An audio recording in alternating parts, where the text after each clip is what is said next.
people like stories, and this event story is that 4 girls, ICF Latvia, that's me, President Gita Meldere, ICF Ukraine, Alina, ICF Estonia, Anna Maria, and ICF Lithuania, Aiste, met in Vancouver 1.5 months ago and decided to build this event. So these 4 days, coaching lunch days, from 12 to 1, we are spending and getting to know more about coaching. Yesterday we heard from ICF Estonia, and today, welcome in Latvia. And I'm really pleasure to meet you, everybody here in webinar. And our speaker today is Iveta Apine. I will tell very short before Iveta start to speak. 2 words: systemic or systems, or coaching. And Iveta very successfully joined these 2 words and worked with systemic coaching. Iveta, the floor is yours.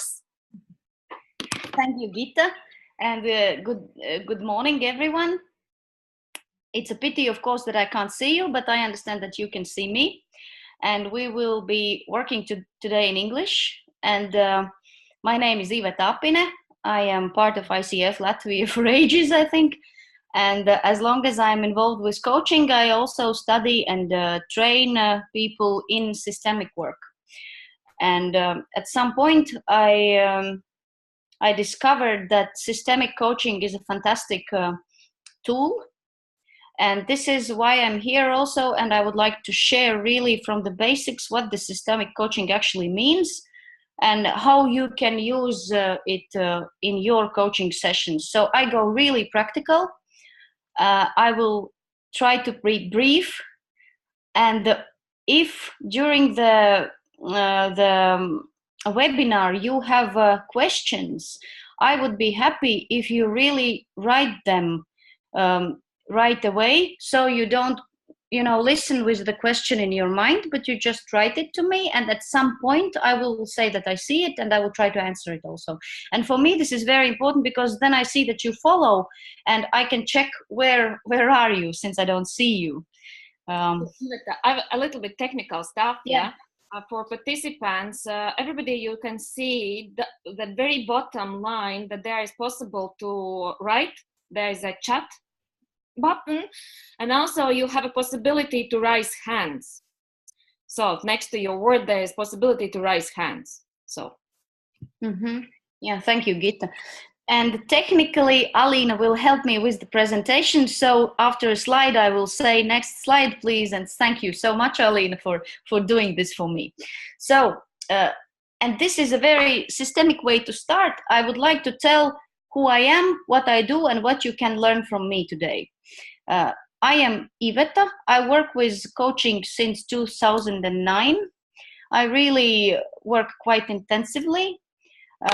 And with systemic, I'm involved also from 2009. I started, thank you, I started as a client, actually.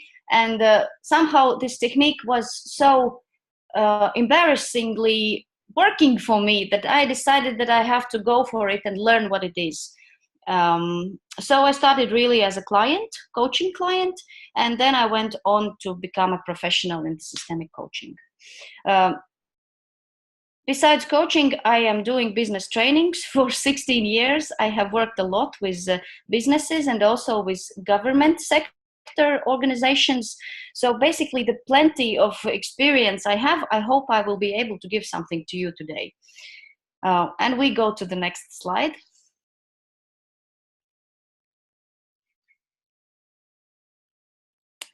And we start with really the basics of systemic coaching. When we work with a client systemically, we understand that a client is always a part of something bigger. And the something bigger that the client is part of, we say that this is a system. And we understand a system as a live unit, as a live interaction, Yeah. So we don't talk about ESO or documentary system or, I don't know, some kind of other technical stuff, but we talk about the, how to say, a gathering of elements which somehow play an important part in what is happening to the client. This is what we call larger system. And the most well-known systems to us, of course, number one is our family system, and number two is organizations. And since we are a grown-up working people involved in working life and in our family, in whatever format and partnership, and children, parents, children parents relationship, what's that? So we always are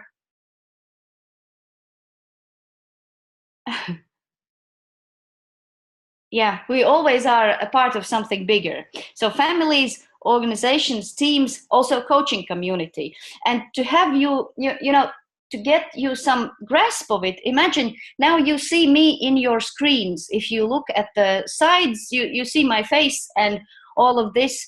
And at some point you could imagine that that's it. This is just Iveta. But if we do one single thing, we see the system that is around us. And there's plenty of things, and I will not show you the rest, but of course I am also a part of a larger system, the same way as you are.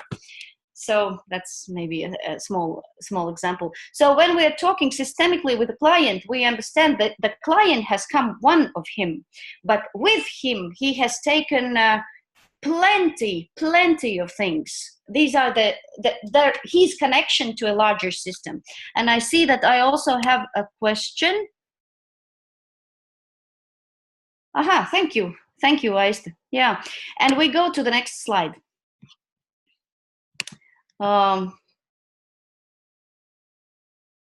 Yeah, also, by the way, talking about the systems in coaching, systems is also very practically interacting with us every day. For example, for you to be able to attend this webinar, there have been many people actually involved who make it possible for you to be here. And this is like a small, again, example of systems. There is Gita, who has invited me to speak. There is Aline, who is providing the technical support. There is other chapter leaders who have been involved in this project to be developed.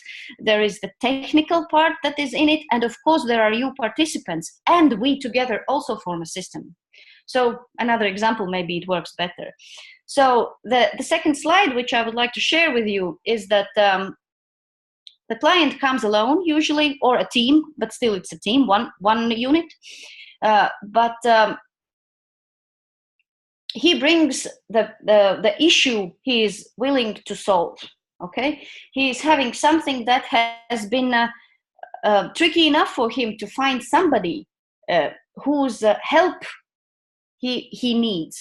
Okay, so this means that there is a client and there is a situation or a problem that he has come into our coaching world with. Systemically thinking, we understand that even though for client, this particular problem of his is really sometimes a big problem, it's a big issue.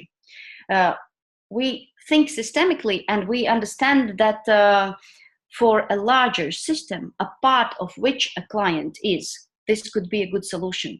So, and I see from Ignas a question, a minute, I refer to it, but imagine the client comes alone, but still something that is happening in his life, and he has brought it to the coaching as something that we want to work with, for some larger system of him is a good solution.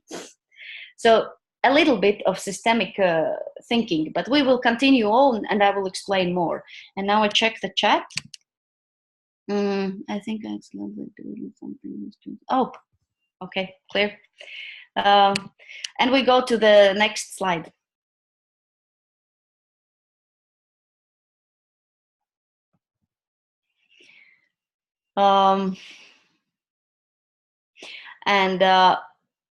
Since we mentioned the name, Since we mentioned the name system, then we have to understand that the system basically, thank you, we cannot touch, we cannot mostly see it.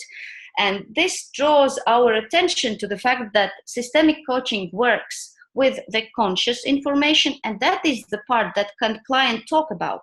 He comes and says, look, I have a problem currently in my team. For example, two of my I don't know, subordinates behave strangely, for example, in whatever sense, right? Either they're late for the work, or they misbehave, or don't perform, or whatever. So this is the conscious part of information that the client is bringing. And this is not all. Systemically, we understand that this is like the really drop of the mountain, but there is much more underneath. And the underneath part is the hidden so-called, or the unconscious part. And this is not that the client is trying to hide something. No, he's just unaware about it. And the systemic coaching really addresses those issues largely, and they bring fantastic results, because this gives models of work, how to directly work with the unconscious part of the client's problem. So the sentence which I have written for you is: the systemic coaching works with the conscious information available through client to unlock the systemic patterns that client is unconsciously entangled in. And I know these are strange words so far, but this largely is about that the unconscious information is still stored and available to each of us about our background, just by the fact that we are part of that system, you know. And in a way, you can look at it as a hologram. Imagine there is a hologram, and if you divide imagine there's a paper, and on a paper there is a house, drawn a house, and then you tear the paper apart, and each part of the paper is containing a little bit of that drawing, the initial drawing of the house. So we understand that each of this little piece has all needed information to have the full picture. That's what we mean by this unconscious part. Maybe it helps with this example. And systemic coaching is largely about experience. So the more you practice, the more you go on, the better you become. And this is really amazing. When you learn about the patterns, and I will tell a little bit about it, but this is a large training to really understand it. The more you get into the patterns, the more you start really to see the client and his system, and also your own system, of course, differently, and different approaches appear to you. So you somehow go a little bit like behind the thinking and the cognitive models. You look into, as you could see something more. When we go to the next slide.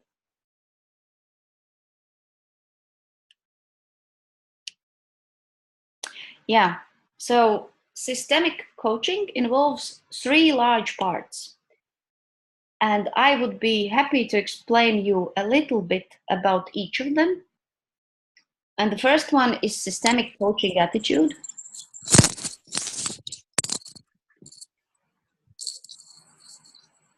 Systemic coaching attitude.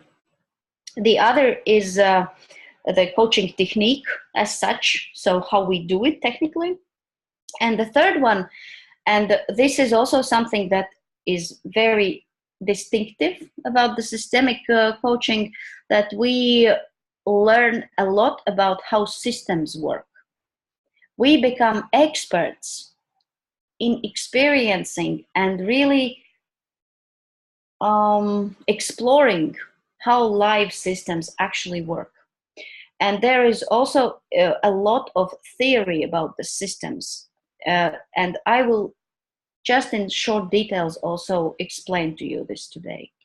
So the difference between classic coaching and systemic coaching is that there is a little bit different attitude. And I would say this is very, very, how to say, adding to the value of the coach. And also, there is always a possibility to mix the styles. There is always a possibility to you know, come from one to another and go back. And so basically you become richer in your attitude. You're not just one line tram, you have different versions how you can go. So there is a lot about the technique, and the basic difference is that you know how live systems work, and the classic coaching doesn't touch it. That's why I'm always saying that coaches who have experience, and with a lot of experience, when they come to my systemic coaching groups, they really are so relieved, because without that knowledge, working with people, of course we learn how people tick, because when you are involved with people, this is always about people, right? And people are live systems in themselves. They are not machinery. So of course, being a coach means that you have to explore the live system all the time. But with systemic coaching, you really get a lot of understanding what is actually happening. And for experienced coaches, what they say, usually the first remark which I get is, oh, this is such a pity I didn't know it earlier. This is so helpful. And it's not about the client, but this is very helpful to me, because I have some setting, some foundation. I understand how it actually works.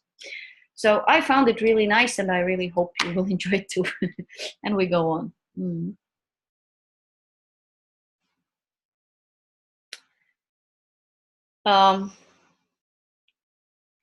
Usually coaches have the question, when is the systemic coaching actually needed?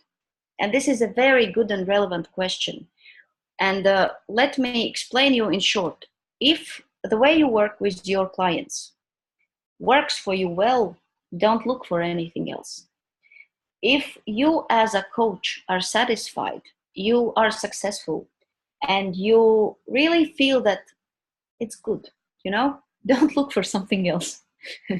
But the experience shows that it's a matter of time, and people who stay in coaching, they of course look for many other options, how to explore ourselves and how to develop ourselves. And then systemic coaching somehow happens to come into your ears.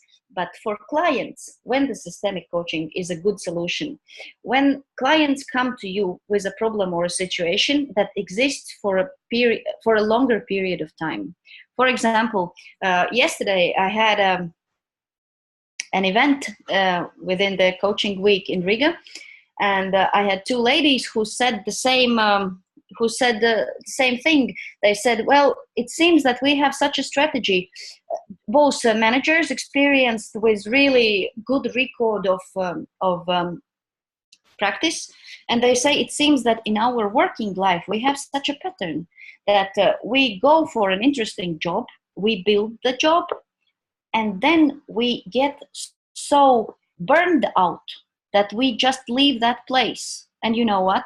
We stay for a year home, we rest, we somehow get rid of that all tiredness, and then we go for the next good job, usually in a different area, so everything is new. And again, we learn, we develop the place, we get burned out, and we leave the place. And for both of them, there were 3 such cases. So, if we are thinking as coach of such situations, then, hey, there seems to be a big problem.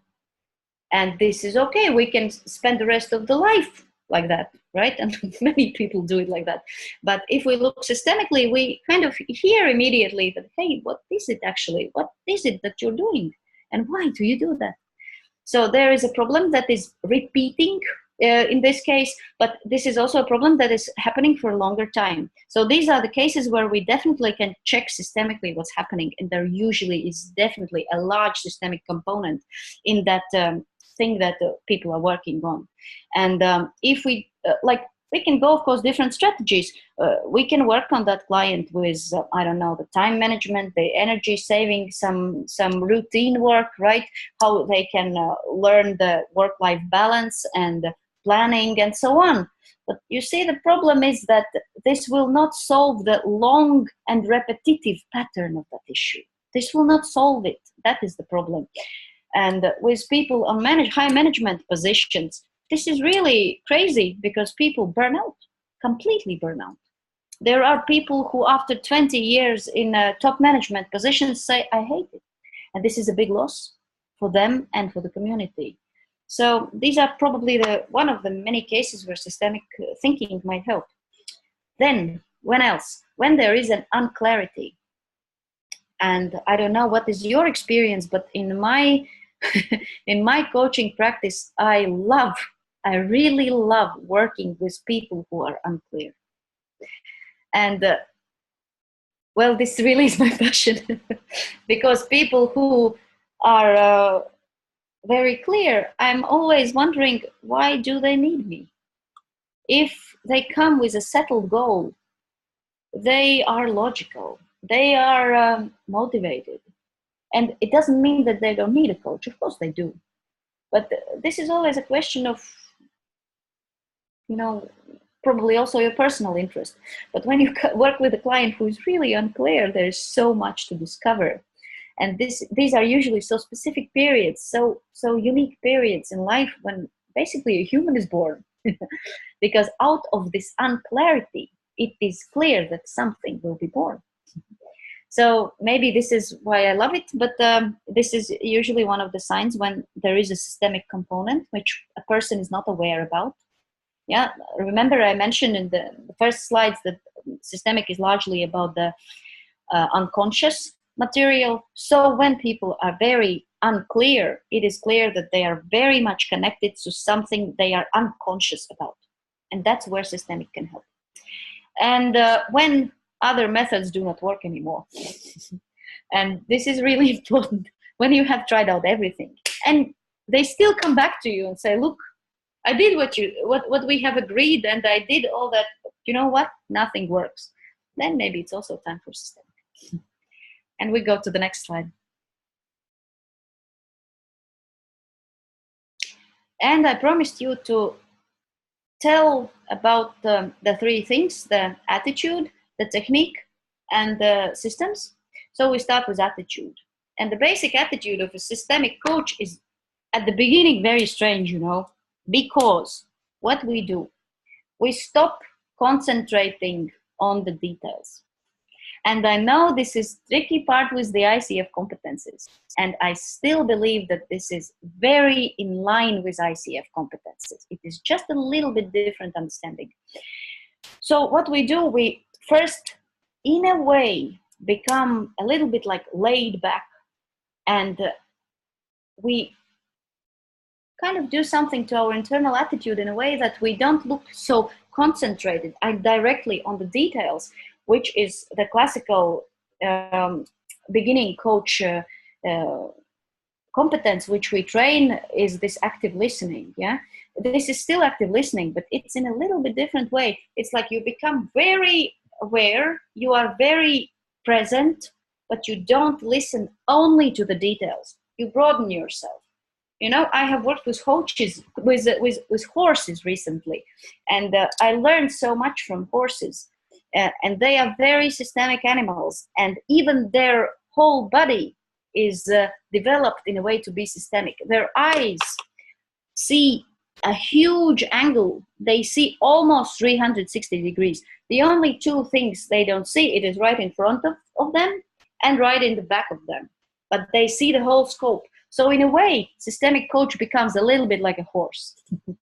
And with this right in front of you, what we mean, and probably you also know from your experience this, it is like when you see only what is directly in front of you, and usually you're in a trap when you see only what is right in front of you. Today, when I was preparing for the webinar, I was so concentrated on the fact that I was so hoping my technique will work, that I basically couldn't see anything around me. I was just there. So not horse-like anyway. So the attitude is called zooming out, and you can also imagine the picture of a photograph camera where you have this lens, and you can just put it so that you can see a wider scope. The other thing, empty middle, and this is about your heart basically. And this zooming out attitude involves the fact that when you are coaching, you don't have any judgments at all. You don't have any aspirations to help. And I don't know how about you, but at least for me, first 5 years were crazy, and they still are. I'm a big helper, of course. And I can imagine many of you as well. But helping, unfortunately, doesn't help. Because when you are so much into helping, you're useless. Because then you don't do what you have to do. And you're not doing what you are paid for. So no aspiration of help is a good attitude for a systemic coach. And also the last part of this sentence in the slide is ready for any outcome. And this makes a huge difference also for a coach, because this means that you can also accept that the client is not going to work with you. And the client will not be happy with you. And the client will, I don't know, do all kinds of objections. He will just not be happy, and that's it, you know. And also you can be ready for that outcome that he goes in a completely different, I don't know, direction than you expected him to go. So you just accept it all. That's largely about this deep, empty middle. The next one. So the deep acceptance of a client and his system. And it is like inside you, you could hear a phrase, if I were you, I would probably do the same. And usually we are nicely in that, but when there are clients who are really specific and they come to us, sometimes we find our judgments internal, you know. Sometimes we really have a lot of them, and this is fine. Just becoming aware about it helps so much already. So client is always an expert in his life, not us. He is the only person how to live his life. And we are only the coaches. And we have no idea how we would behave and what we would feel if we were in the place of a client. And this is also like a big honor, you know, just to be in that. And usually it develops a fantastic presence. And people are really happy to explore their lives and their work when they meet that attitude. They are not being judged. I think since we have this post-Soviet experience, I can imagine almost all of us, and I think we have grown up in countries where the educational system was very, very judgmental and very much based on punishment and prize. And for us, this is a new skill to learn to stop being judgmental to people and also to ourselves. So there's plenty of things to learn. Being aware of own topics and systemic dynamics. And I am very big fan of the fact that the best coaches still are the coaches who work with themselves in whatever manner all their lives. Because there is nothing more precious than people, really. It's my true belief, really. And I sometimes stab into people who say that I have graduated the coaching program, and that's it. I have paid so much for them also. We had also a talk with Gita right in the morning about it. And well, this attitude doesn't help really a lot, because it doesn't matter if you choose supervision or you choose coaching or you choose both, or you go individual therapy, or you, I don't know, study anything else, whatever format, as long as when working with people, you work also on yourself. So being aware of your own stuff is very, very important. Avoiding becoming a parent. And I meet this, I work with coaches a lot, and I meet this really, really often. And the classic of it is mothers, is of course the mothers. And the mothers, they are so nice mothers. They are really wonderful mothers. Only the problem is that there's so much of this motherly energy that sometimes it's hard for clients. And it is very good to be aware about this if we have it, and you know, to be able to work with it. Because each client already has a mother. Better or worse, but every one of us has parents. Yeah, the other part of that sentence is ignoring details, still being very present, which I told about. What client has come to talk about usually is not, oh yeah, this is important. What the client, this is like part of this zooming out attitude. What client has come to talk about usually is not the actual problem. It is part of some larger system which is being mirrored on that person without him being aware about it. So this is a very tricky part, of course, but I suggest play with it. Try looking behind the problem. It's like, imagine you could have here a client with whom you are talking. This is your coaching client, and you can listen to what he's saying and have a normal dialogue. And still, especially in the beginning, when we talk about the goal of the session or the topic or the problem or whatever, how the client wants it to call, there is something else. It's like something behind that client, which is also willing to be seen. Yeah. And sometimes it is so obvious that the coach has a big issue, either to share what he perceives or not to share. And the options are different. The elder I become, the more I share, taking the risk that the client can say, forget it, this is not my case, and this is fine with me. And also with the risk that the client might never come back, and this is also fine for me. So really being aware that client usually comes with a small part of it, and there is much more behind it. And maybe it's worth really to take some time to explore it. Just an option. And we go to the next slide.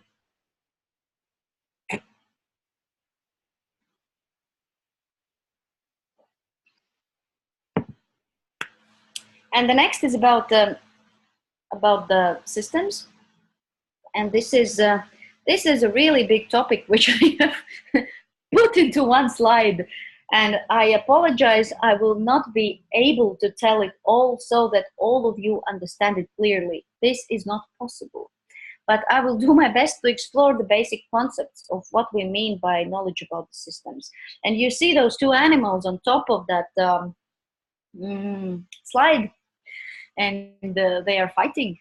And there is a message also in that, because in working with understanding the systems, in each system, there are many different forces working at the same time, and most of them are unconscious. And the problem is that they are usually against each other. So this is largely explanation to our internal conflicts, which we have a lot, and which basically we spend our life to solve them. So several natural forces affecting any system at the same time.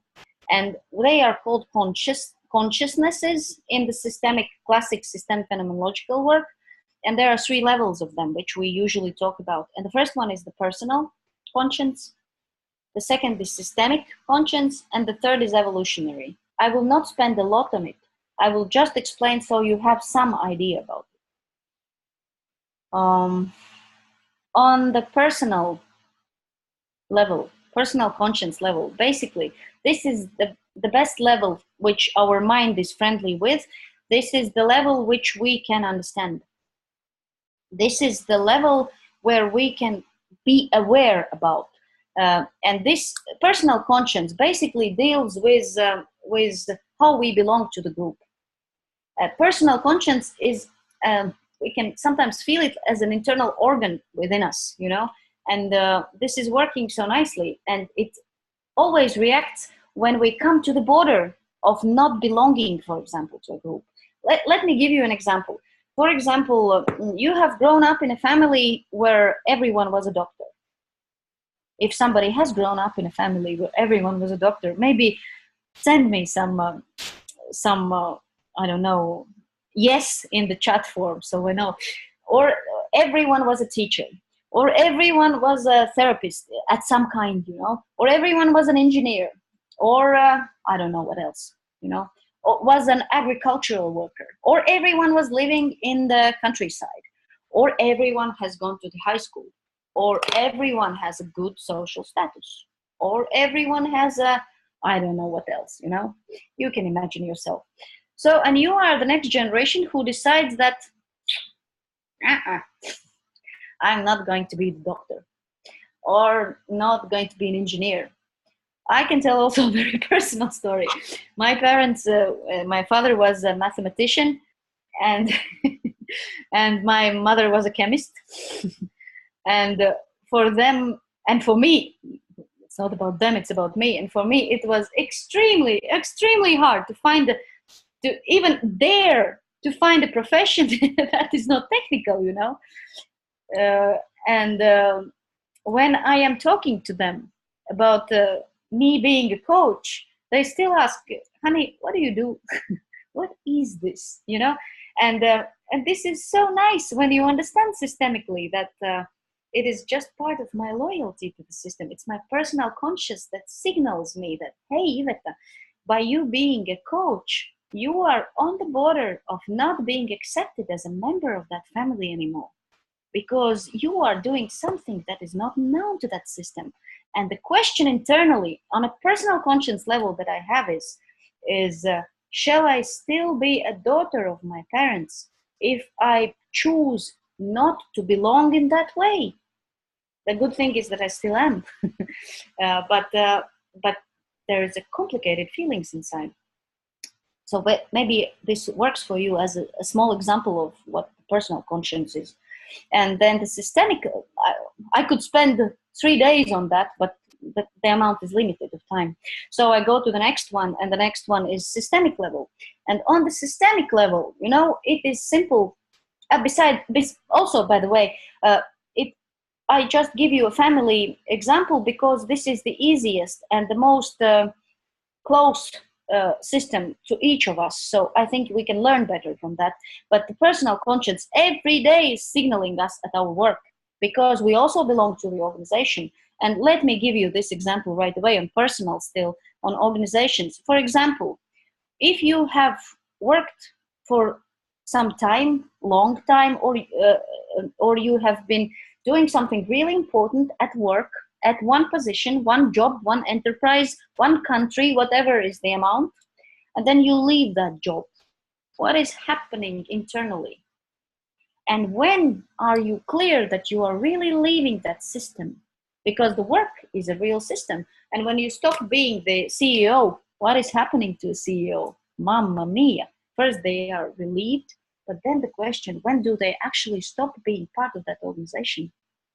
And this is the personal conscience level that is working in us and saying, hey, we are about to leave that system. And is this okay? And in organization, this is a separate subject. There are plenty of such things.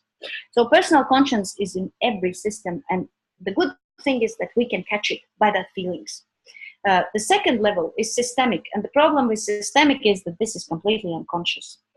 And systemic level works in the family system. For example, the following way. We become involved in situations, in events, and in really like feelings which are not ours, but they belong to a larger field. And somehow we usually on a personal level feel that, I don't want it. This is not mine. Still, I feel it, you know? And this is the mechanism of a system, live system, that is all the time also working on us. So it's not just our personal conscious things, because from personal, basically we can choose where we want to belong, where we don't want, when we start, when we stop. There is something about it that is fine. And in classic coaching, we largely work with personal conscience. But the problem is that this is not the only one. We are also part of a larger system. And the systemic force is nevertheless, either we are aware about it or are not, are all the time working on us as well.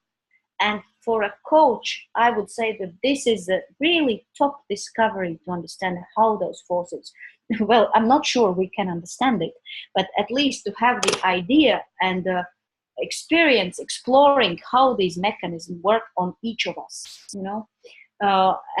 This gives a lot of insights on why people are experiencing the large conflicts in them, which they are trying to solve also through systemic coaching or any kind of coaching. So because personal and systemic consciences, they are different level forces. and the problem that the person feels internally, usually this is a conflict. Just like those two animals in my slide. And these are the two forces who, for people internally, are really clashing. It's like, I want to be, I don't know, who do you want to be? Yeah, for example, these are your coaching clients who say that, you know what, I'm so tired at my work. I really want to start my own business. Hello. And one thing is we can work on the planning thing and the motivational side and value side and do the technical stuff. But also, this is a larger question of why. What is this? What is actually the motivation? Why now? Why you? Why business? You know? And what is the force behind that you are being taken in service of? So why on earth do you need an enterprise? And I'm a very big fan of entrepreneurs, but systemically, this is always a very good question because it brings person to completely different understanding of what he's doing, you know? And a lot of things can be solved that way. So not to spend too much on it. The third level of a force that affects every one of us is evolutionary force. And this is completely unconscious. And basically this is what our usual everyday life, we say it as a destiny. So the word destiny is something that is happening to us, and the evolutionary force is something that can destroy the whole systems and also start new ones. This is something beyond our control at all levels. So for control people, the evolutionary and systemic level is a very big disaster, because they are left in a situation that I can't control it. Now what? You know? So if you are a control freak coach, for you this will be tricky. If you work with control freak clients, for them this will be tricky. But also I know that all people who are very much into the control, the mind, the structure, there is so much excluded information their soul is longing to bring back. And somehow those people sooner or later in their lives find something that is more or less holistic or systemic to really integrate something they're missing. I think I will not go more into that slide because then my time will be over and I still want to do a little bit practical for you things. So we go to the next one. And this is the present for you. This is a very, very simple technique that you can use right away in your coaching sessions, not knowing much more about the whole concept. 5 systemic questions, and really I suggest try it. And if it doesn't work, throw it away. If this works, let's see what insights they bring you. And if you afterwards want to share them with me, you're more than welcome. So the questions goes like that. Feel free to variate with them and also combine with your usual coaching strategies. So the first one, since when do you have this situation or this problem? And really be brave, just ask, since when? And allow the client to think. And when they think, you will see how their awareness shifts, how they become in contact with something much larger into them. Because many situations keep repeating in people's lives, but we just don't give enough time to think about it.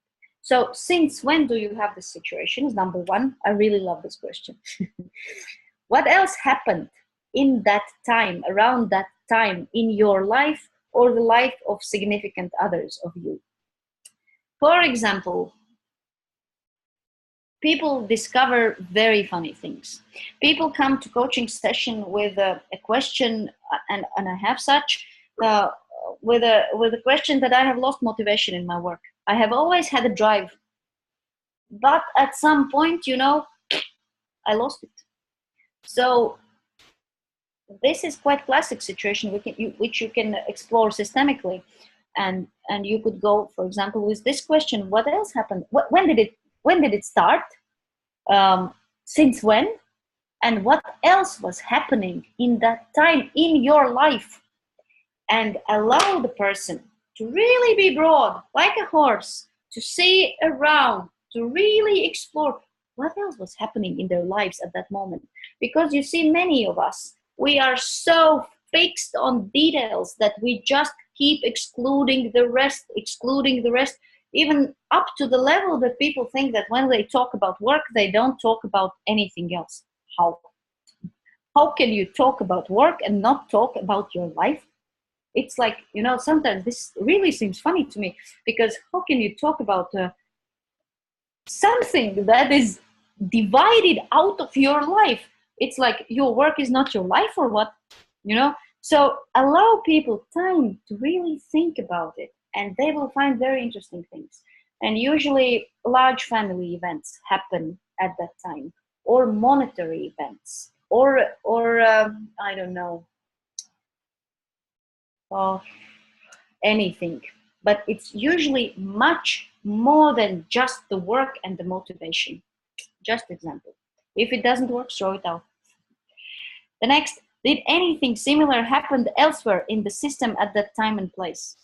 This may be a bit complicated, but still, you can explore with the person, did anyone else have something like that? For example, and then people come up with so funny stories. They say, oh yeah, there was this time in our organization when one department was fired, all the people were fired, and now I'm thinking about it, yeah, kind of we all lost motivation. Okay, this is a big fact, and you can go on just the way you work. But this is a very big insight for the person. What shall we lose, or what is at risk of losing in this situation will be solved. So this is, of course, about that by not solving something, we have our benefits. We are fruitful in our benefits. And mostly we are very unaware about it. I always tell this example of woman who is not going to take her driver's license, who is not able to pass the exam to have the driver's license, and she's running around and asking why is that to coaches, and to try to solve that question. And systemically it's simple. When she broadens her area around, it's clear that she has really this internal belief that when she will have the driver's license, she will be too independent. She doesn't need a partner, for example, anymore, or she imagines she will have all her, I don't know, she will be responsible for everything. And then it comes back to the family patterns, of course, and when something like that has happened in the family. And this is how we end up with not having the driver's license, for example. What presents this situation have for you? And this is the last one of 5. So what really are the gains? And there are always lots of gains. Don't stop with 1. Let the person think and come up with at least 5. So be bad. Okay, and we go to the next one.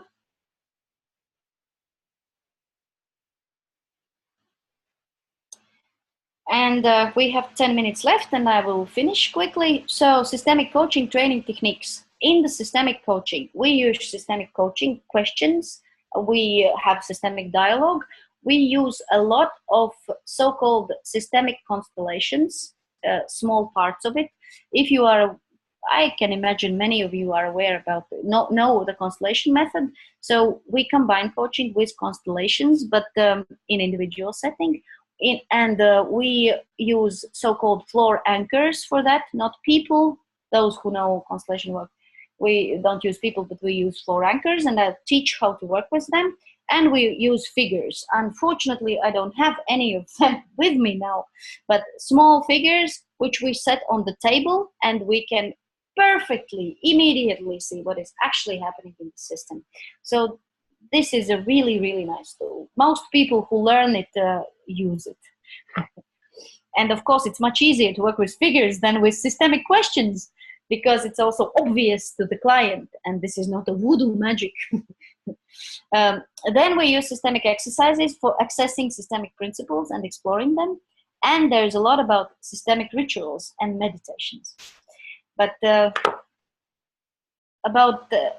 is a lot of information underneath, and probably it's not my goal to tell all of that, and it's not possible in 1 hour, but so you can have some feeling about what is possible with systemic coaching. And I can imagine the last slide. We go to the next one. Yeah. Yeah. And if you think that you want to learn something else, please let me know.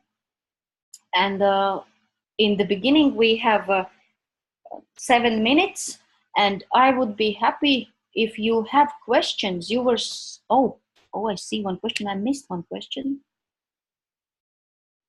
Oh, yeah, from Aiste. Yeah, how to work with system when it somehow blocks person. Oh, may I read the questions loud? Thank you. So, how to work with system when it somehow blocks person, and person want to do a lot and system doesn't allow? It's a wonderful question. Do person should do as system says and do another thing, or should go against the system? Oh, super. Thank you. And there is passwords. Yeah. So about the system and about the blocks. The blocks are fantastic. All of us have our blocks. And remember, I told about this clash of personal and systemic consciences. So this is exactly that moment, which we feel as block, or stuckness, or I don't know the word in English, but basically we're stuck. Sometimes people say, I'm like an animal stuck in it, you know, and I am so much feel powerlessness and so on. And this is fantastic. It is just to be aware that, hey, there is something, there is a big, big message in it. And I think we as coaches can't say what to do, but what we can is to provide a very good space for a person to explore it. Because usually there are plenty of gifts in this exploration for person. For those who feel stuck. Stuckness is fantastic. Really, I honestly believe that this is a fantastic thing. So what we do, we really try to explore what is this, what is happening to person? What is he willing to do? And what is the reason as he feels he's not able to do? This is how much we can do, not knowing more about the systemic. But when learning what we learn in systemic coach training, we understand that usually systemic conscience becomes very active. It's active all the time, but we feel that clash inside those blocks when there is plenty of information excluded. So basically, a person somehow is in place of something or someone, what or who is being excluded. And internally, he feels like he would be willing to do, but he's still in service or something that does not allow it to do, because he needs to do something else, replace something for a larger system.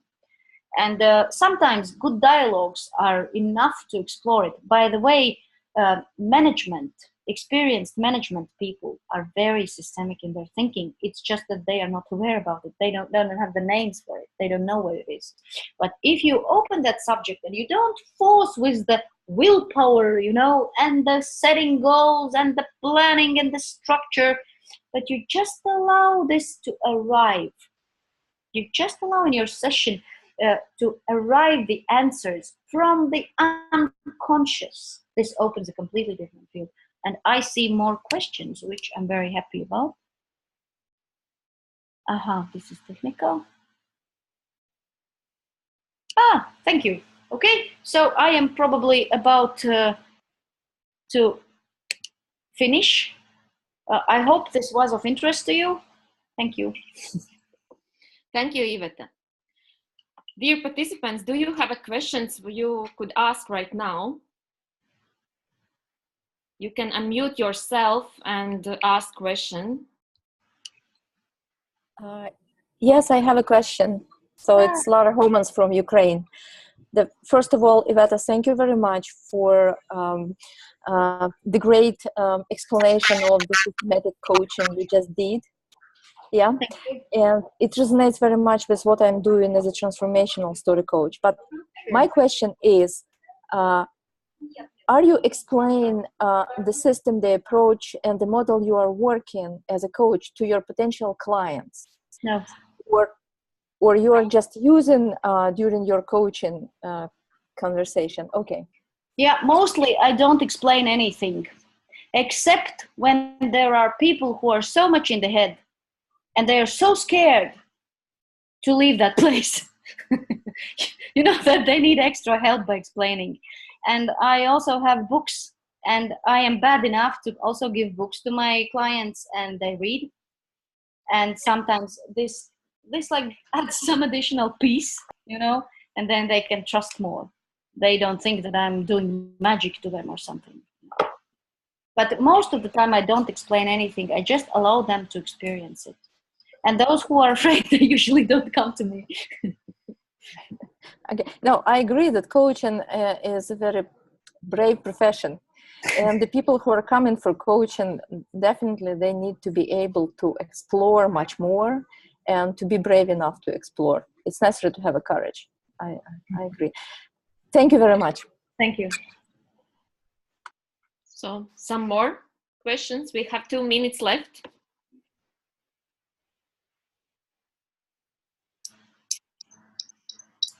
So I have a question.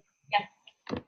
For what type of challenges constellation coaching is the best approach for peers and for individuals?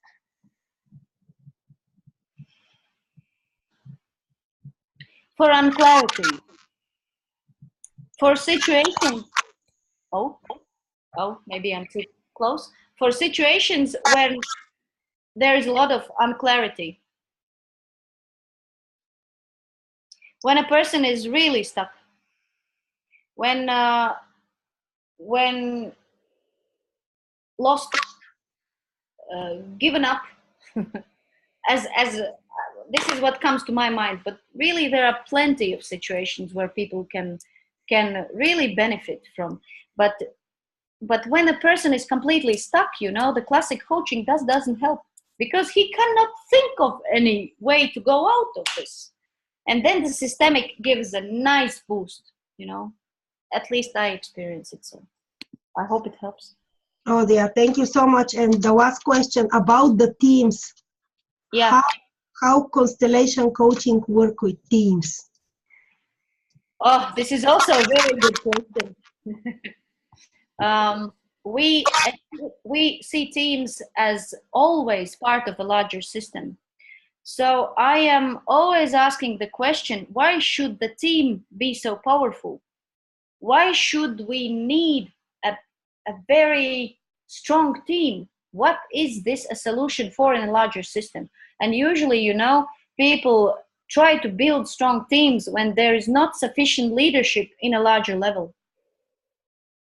So I am always really asking, what is the result that you are hoping for the organizational clients? Because it's no problem to make a good team. It's just what will be next. Because a good team with weak leadership can just, you know, spoil the whole picture. Yeah, completely agree. And it could be even worse when you develop the team, but not the leadership. The team will leave the company.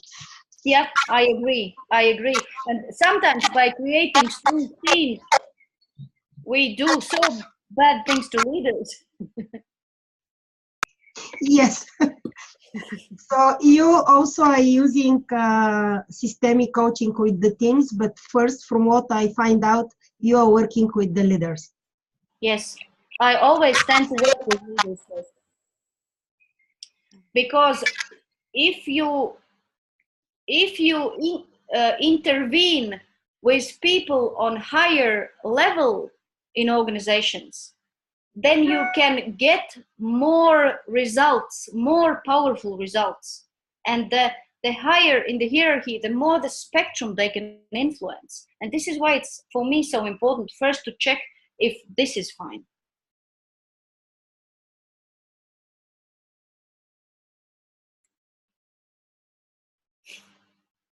Thank you.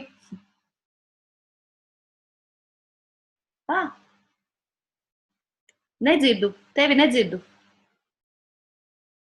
Yeah. Thank you, Iveta. Thank One you. hour flew so fast as always. Your presentation was really very energetic, and I see that people like it. Good.